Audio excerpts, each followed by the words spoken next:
Ya, balik lagi di obrolan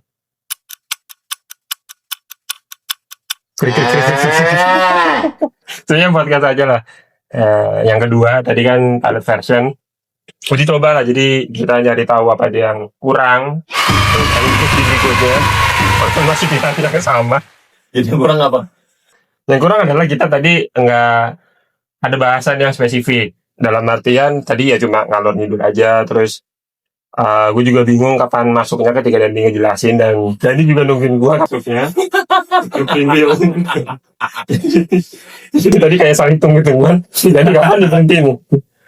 Nah sebenarnya di sini tuh gue pengen bahas lebih spesifik. Dalam artian gue pengen tahu kan, Dandi kan dari sendiri kan hobinya ya jalan-jalan, nah gitu loh, apa otomotif lah. Nah kan dari jalan-jalan itu kan sebenarnya ada persiapannya kan, nggak mungkin langsung ayo berangkat gas, nggak mungkin kan. Karena dari tadi juga Dani tuh sukanya yang anti mainstream lah, kayak yang apa tadi, ekstrim ya, yang ekstrim, jadi ceritanya banyak, ceritanya beda sama orang lain, terus ya punya cerita yang beda aja gitu, jadi ya itu sisi uniknya Dani. Ya tapi kan saya tadi gue tanya, tempat yang nggak banyak dikunjungin kan juga itu butuh persiapan kan ya, khususnya buat dari kendaraan dulu lah, karena kan kendaraan kan alat utama buat kita nyampe tujuan tersebut. Nah karena Dani sebagai dan tadi punya basic mekanik lah, punya basic otomotif, jadi kan karena gue juga masih antusias, belum ngerti banget. Jadi gue pengen nanya, kalau lu persiapan sebelum jalan-jalan apa aja sih untuk kendaraan yang lu kendarai? Yang pasti sih unitnya ya, itu bisa mobil, bisa motor yang nggak perlu mewah, nggak perlu mahal, tapi yang penting lu bisa tahu si karakter kendaraan ini. Jadi belum tentu nih, misalkan lu punya 2 motor, lu kan ya terakhir overlandnya motor, yang satu motor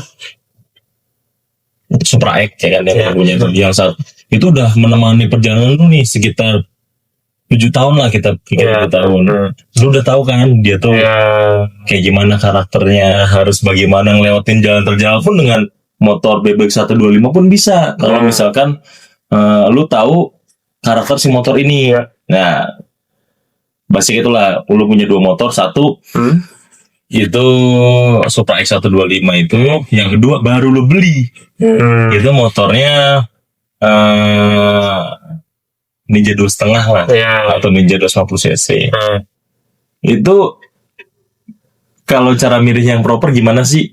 Ya itu kalau dari gua pribadi tetap naik yang Supra X 125. Karena lu tahu dari cara berkendaranya, melewati jalan-jalan yang terjal seperti apa, yang mulus itu seperti apa, kalau trouble A seperti apa, trouble B seperti apa, kan pengalaman 7 tahun itu banyak lah ya. Iya banyak kan.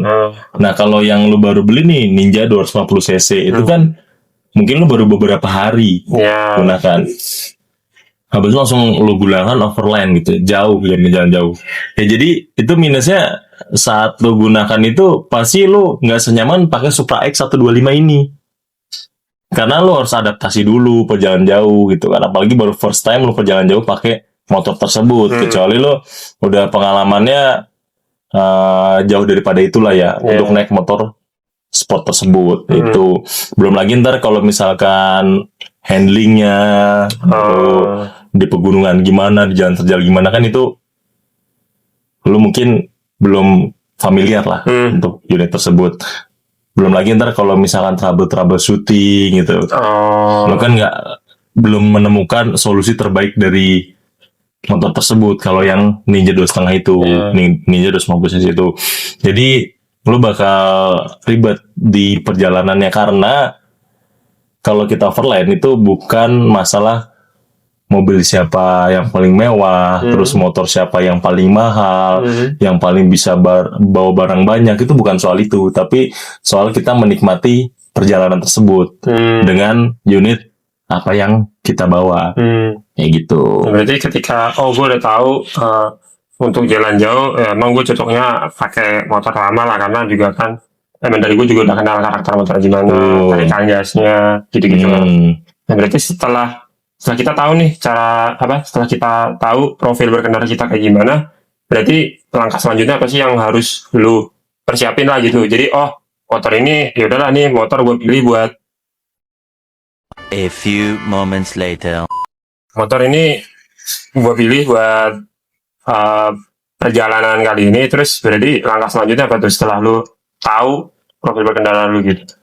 Nah, setelah tahu berarti langkah pertama yang dilakukan sebelum kita melakukan perjalanan jauh dengan unit tersebut yang pastinya perawatan. Ya. Nah, ini buat teman-teman juga,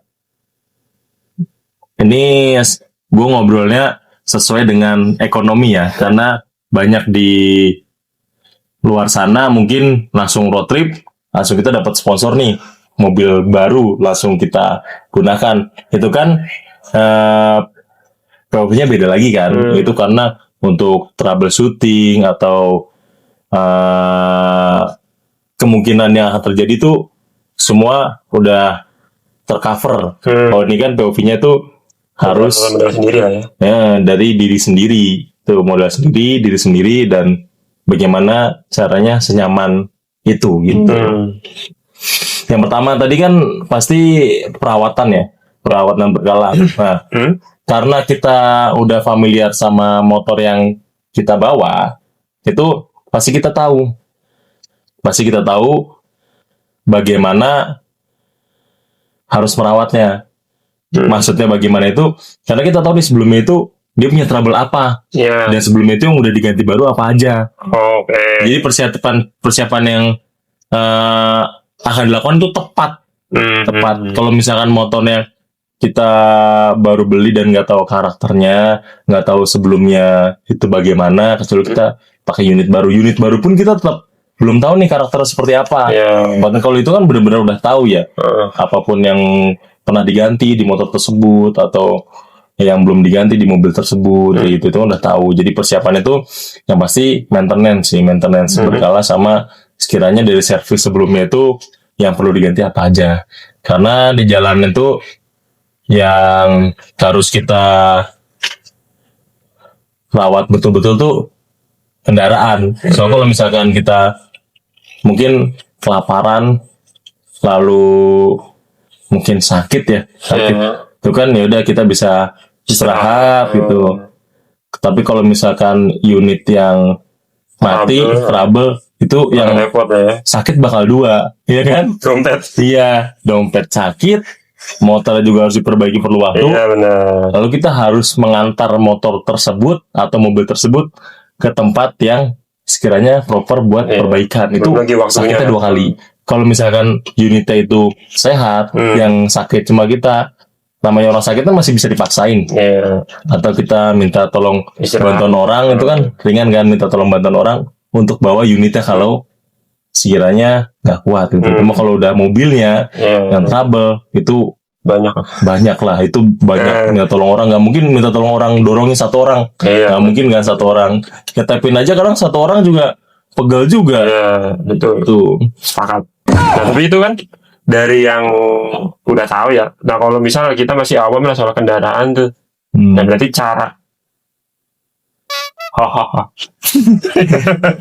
ya maksudnya cara kita tuh tahu, ini motor tuh harus dibawa kemana sih, atau ini tuh harus dipersiapin apa aja sih, ini lah gitu. Nah, sebagai orang awam lah istilahnya.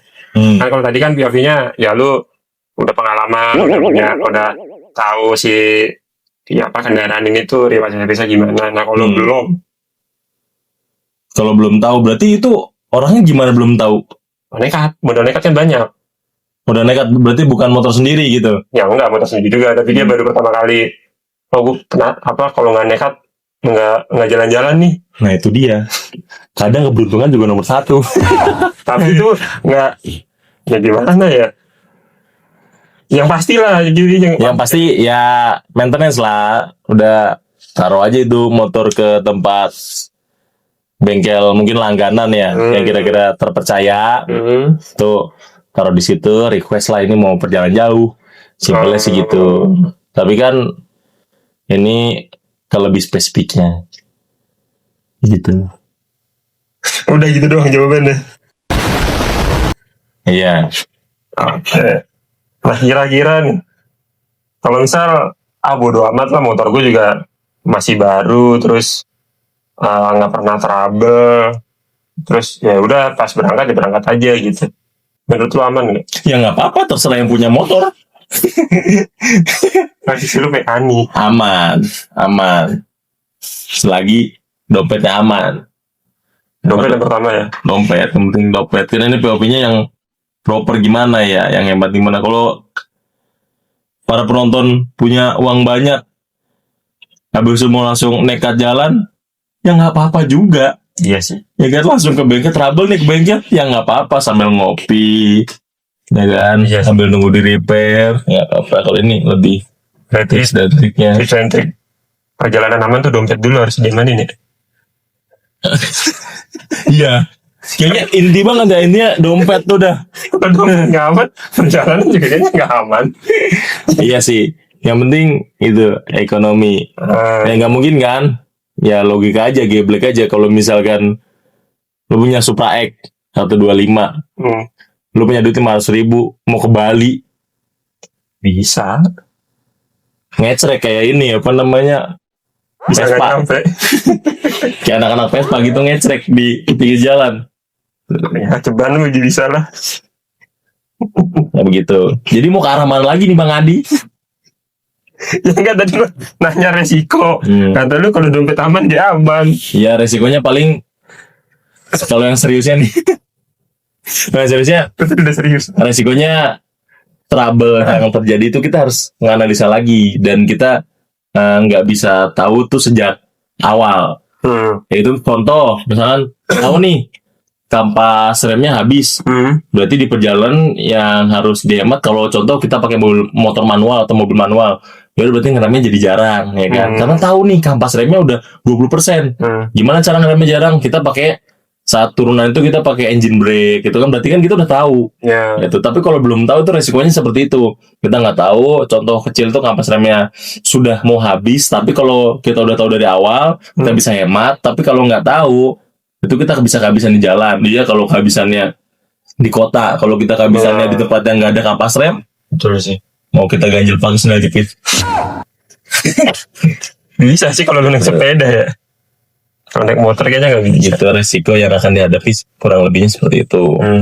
Tapi dari pengalaman lu pernah nggak lu nggak tapi nggak gitu sih pertanyaannya ya. Ya tadi gue pengen masuk ini apa? Yang dari kendaraan nih udah lu persiapin ya. Nah tapi kalau untuk perjalanan lu kira-kira butuh nggak sih orang yang paham kendaraan? Karena kan di jalan pasti banyak bengkel lah ya istilahnya. Iya, sebetulnya butuh.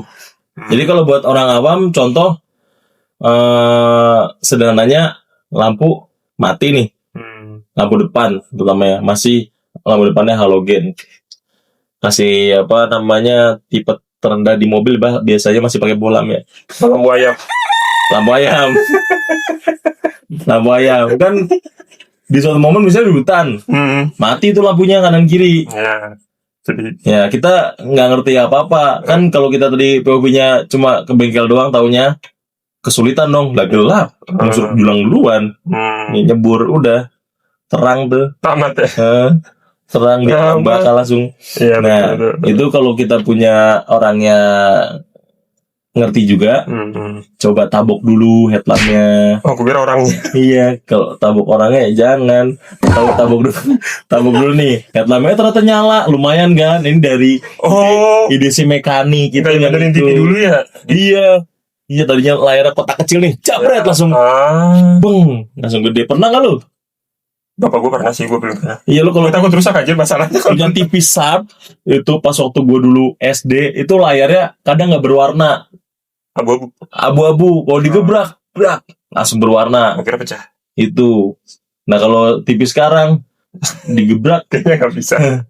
lepas dia udah rontok. Ya itu dulu begitu. Contoh kecil itu. Jadi kalau kita punya basic mekanik, kita trouble tuh nggak bakal worry. Atau ada temen lah ya. Iya. Knalpot bocor, terusnya pak gitu. Kita Kalau nggak tahu apa-apa, wah ini kenapa nih mesinnya? Cuma kalau ngerti otomotif kita lihat, tenang, aman, jarang. Jadi nyaman lah Kayak gitu. Jadi sedikit cerita, waktu itu kita trouble nih di mana tuh? arah mau ke Bengkulu. Oh, Ya, ini baru perbatasan Lampung Bengkulu. Ini kita trouble nih. Masuk Parit. Kita Parit. masuk Parit. Gerahan apa gimana itu? Ini ngebut. Ini salah satu dari anggota ini ngebut ya kan. Kalau ini bagian ngangkutnya doang nih. Capek banget dia. Oh, Ya kan. Nah, kelihatan masuk juga Parit. dia. Betul.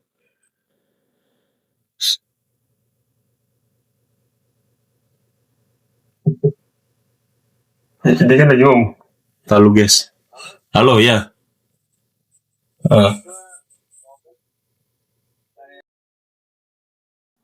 Lu mogok di rest area Cibubur. Gak bisa starter. Sherlock dah. Iya. Iya. Iya. Ini kebetulan ada teman kita yang mogok, jadi POV orang yang ngerti. iya, ini contohnya nih. Contohnya ini kita baru ditelepon, ini nggak tahu otomotif, dia mogok. Iya kan langsung ada contohnya. Penting berarti Penting langsung ada contohnya. Dia nggak ngerti apa-apa. Uang ada, cuma mogoknya pas lagi di tol. Tapi mau siapa yang ditanya, ya nggak? Baru nih. Tip saat kendara. Nah, minimal ngerti. Ya, sekarang nih mogok. Kita nggak tahu ternyata mogoknya itu cuma akhirnya kurang nempel, kan sederhana banget ya. Nah, gue nggak bakal nyampe tuh. Iya, nggak bakal nyampe mikir aki kendor. Iya. Nah, ini ternyata akinya kendor tinggal pasang doang. Kelar sebenarnya. Nah, ini kita harus jauh-jauh ke Cibubur buat storing, ngecek mobilnya nih. Kebetulan mobilnya Fortuner bensin. Oh. Iya kan? Ini aja baru dalam kota. Kalau luar kota gimana? Bisa kalian pikir sendiri bagaimana itu. Ini akan kita sudahi karena ini. Iya, nanti kita lanjut lagi di episode berikutnya. Episode berikutnya yang ke tiga. Jadi kita storing dulu, langsung gas. Nah, langsung dimasukin kali di ini ya. Iya, nggak kelihatan. Oh iya, nggak kelihatan. Oh ya, kita selesaikan dulu nih episode yang kedua. Jadi kita langsung storing ke Cibubur. Itu nanti rekanan kita minta tolong sebetulnya. Kita langsung ke kita paham. Iya. Nah, betul tuh. Kita langsung gas ke Cibubur. Ntar kita masukin scan-nya.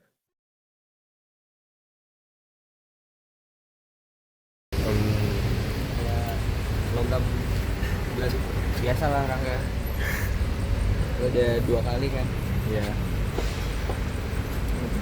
Kasusnya kayak gini maksudnya ya. Tangan di sebelah. Jangan apa. Coba starternya senggol-senggol deh. Yang ini, yang soket kecilnya biasa senggol-senggol dah. Sentil gitu. Goyang-goyangin. Nggak, saya nggak mau antusias jadi nggak paham. Ini member premiumnya. Gue tadi lagi podcast di bengkel. Coba. Gak apa-apa. Gue lagi podcast di bengkel. Gue telepon ya. Jadinya podcastnya apa? Kepotong ya? Enggak, jadi masuk, jadi bagus. Oh iya, itu Masuk konsep. kan? Tadi udah. Ya. Nyala kan coba berapa menit? Semenit be kagak. Siapa yang bisa nyala? Hidup. Berarti emang ngopi doang sini. Berarti ke JS jadi. Itu mah kayak Lutfi lu. Jangan ikutin. Yang bayi-bayinya ikutin.